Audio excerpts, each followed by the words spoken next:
everyone. I'm Rhun Saha and I'm here to speak all about plants today. We're going to talk about the plant life. Part 1, the green plants. I'm going to teach you about grade 4 science. Here's a quote for you. Before I teach you, a little love makes a good difference. So yeah, we're going to look at the contents. Number 1, parts of a plant. Number 2, the leaf. Number 3, structure of a leaf. Number 4, process of photosynthesis. Number 5, food prepared by plants. Number 6, some amazingly different plants. Take as much time as you like to look at the contents. No pressure. Okay, so we're going to review the parts of a plant which you have studied in grade 3. Let's review this before we start. So let's see. The flower, it helps in reproduction. The leaf performs photosynthesis and makes the plant all green. The fruit, which we eat, protects the seeds. We often eat that as our food. The stem, it supports the plant. And the root, lastly, it absorbs water and minerals and keeps the plant fast to the ground. Which means, drum roll please, it means hold tightly. Leaf. Plants appear green in color. The green color is because of a presence of a substance called chlorophyll in the leaves. Or you could call it pigment, which means color. It is an essential substance required by plants to make their food. Or some kind of sugar, which I'm going to tell you about after a few pages. This is why leaves are called the food factory of plants or the kitchen of the plants. Facts. Plants can be identified by looking at the types of leaves they possess. For example, a maple leaf comes from a maple tree. Okay, let us study the structure of a leaf in detail. Okay, so what you can see here is a stem or branch. On it is the bottom of the stem called the petiole, in the stem of the leaf called the petiole. The bottom of the petiole is called the axil. Let's see. As the petiole runs through, it is now called the midrib. On the midrib hangs a big fat part called leaf base. The leaf base is actually the leaf blade, which are made of the tip or the leaf apex, the margin, which is also called a leaf blade, and yeah, that's it. Let's see now. Have you ever noticed the tip of the leaf, which I already explained to you as a leaf apex? Yeah, you can see that right here. It's not important. The margin is actually called a leaf blade, which you could see is the flat part of a leaf. Well, not very flat, I guess, but it is very rough if you feel it. The midrib, as it goes on, the midrib is actually the most thin part of the petiole as it runs on. From the midrib emerges lots of lines called veins, and from the veins emerge tiny little lines called venules, which are mini veins that emerge from veins. Isn't that crazy? Fact is, in plants such as gulmohar, the leaves are modified into small leaf-like structures called leaflets. Continued. A leaf has a flat part known as leaf blade. It is flattened so that it can absorb the maximum amount of sunlight. the tip of the leaf is called the leaf apex. In the center of the leaf, there runs a main vein called the midrib.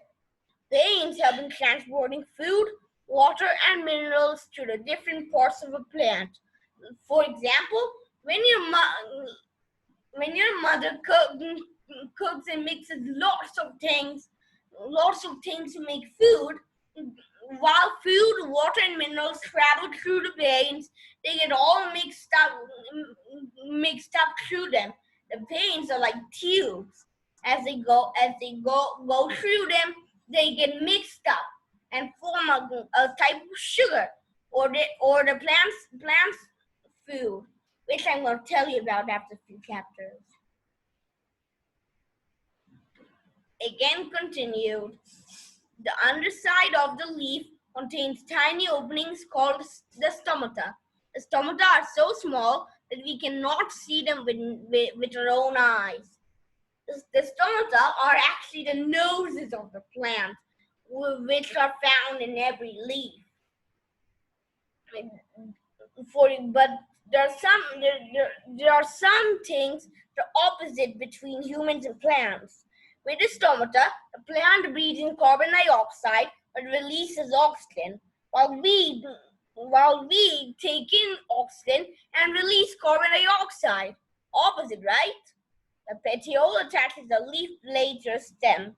It helps us supply water and food, similar to the stem. And it helps in attaching to the branch as well.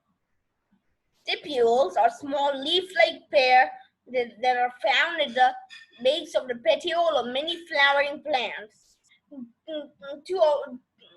For proof that it's true, go outside and observe a flowering plant. You'll see this. You can see this for yourself. Now let us observe the process of photosynthesis. There are actually three steps to it.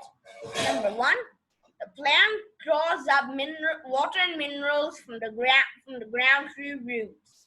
Like this, the minerals and water go through the roots and come up to the stem. Number two, the leaves take in carbon dioxide from the air and release oxygen. Like this, with the stomata, of course. Okay, number three, sunlight gives chloroplasts energy to make sugar or food. Let's see, chloroplasts, there are some microbes that travel with sunlight to the leaves, which will suck them up with chlorophyll. Chloroplasts are named after them. Continue. Leaves use sunlight, water, carbon dioxide, and chlorophyll to make food for the plant. That is photosynthesis. Plants absorb water and minerals from the soil through roots. These are then carried through the stem to the leaves. The leaves absorb the sunlight falling on them through chlorophyll. Stomata takes in carbon dioxide. The food is prepared and is sent to various plant parts from the leaves. The process in which plants use sunlight to convert water and carbon dioxide into food is known as photosynthesis. Okay, food prepared by plants. This is the next chapter. Plants prepare their food in the form of simple sugar or glucose. Remember, I reminded you about sugar. That is actually the plant's food. That is glucose.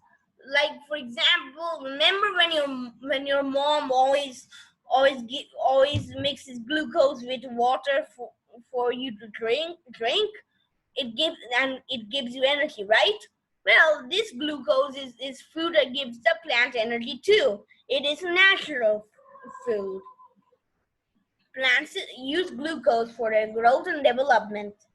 Extra food is stored in the plant parts, like leaves, stems, or roots. Like that's the similarity between humans and plants. For example, we after we eat food, the rest of the energy or fats are stored in our body for next time use, and that is similar to the plants too. Remember how I told you extra food is stored in the plant parts like leaves, stems, or roots? Well, that's the similarity. We the parts of the plant in which food is stored, like for example, the potato, a root, and the apple, in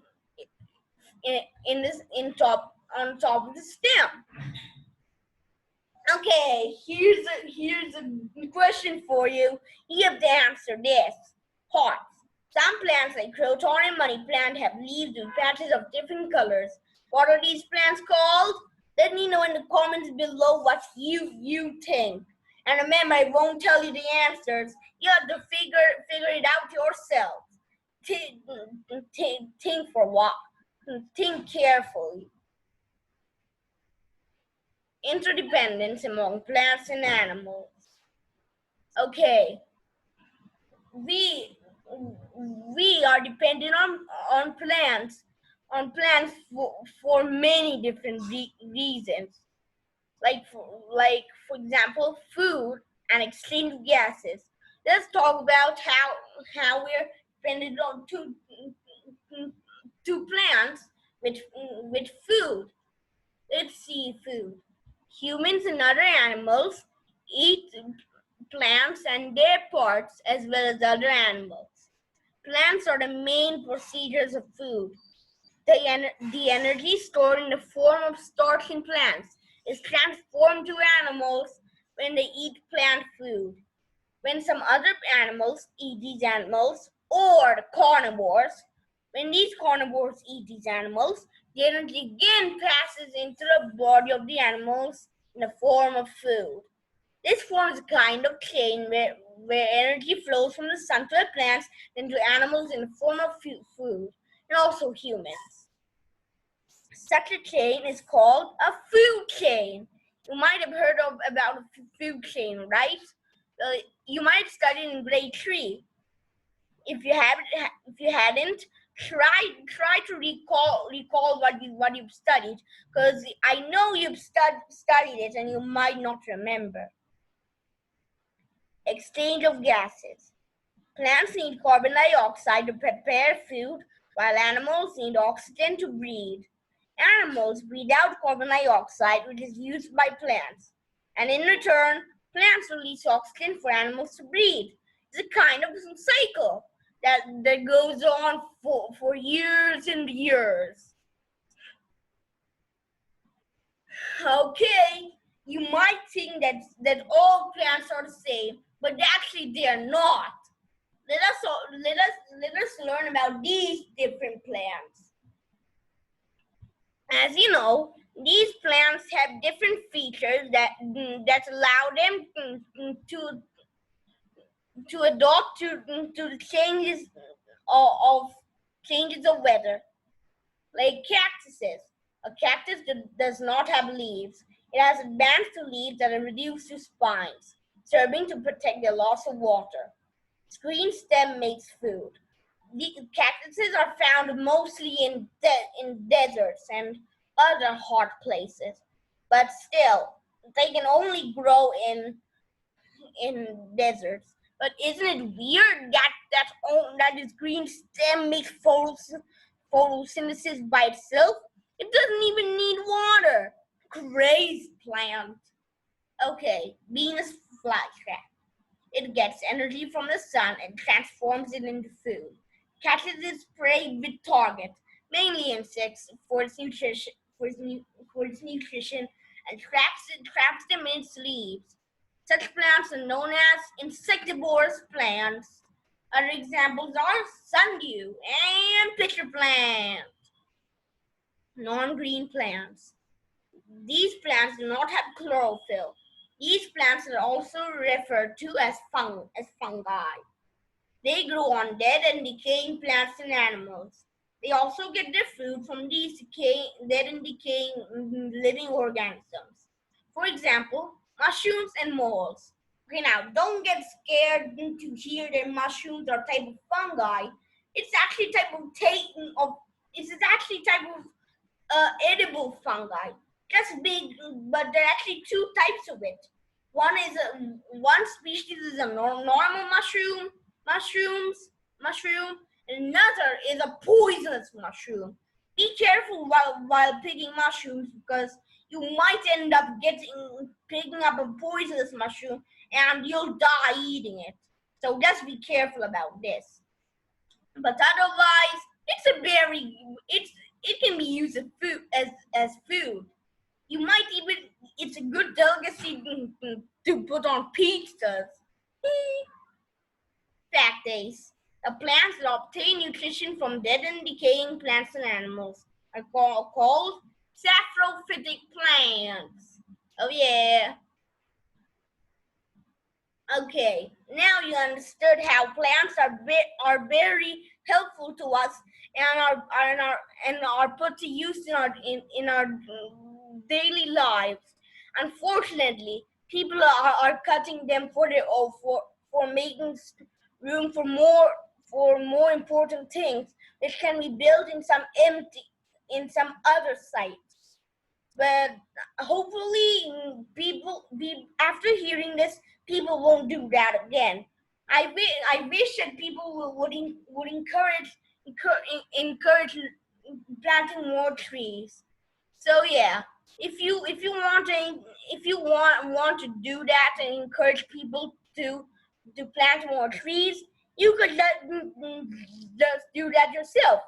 And if you want to encourage other people, like your friends, your mother, your father, then you should show them this video. Okay, so that's the end. Thanks. Any questions? Let me know in the comment section below. Please like and subscribe and hit that bell. Bye bye. Rhun Saha out. Yeah.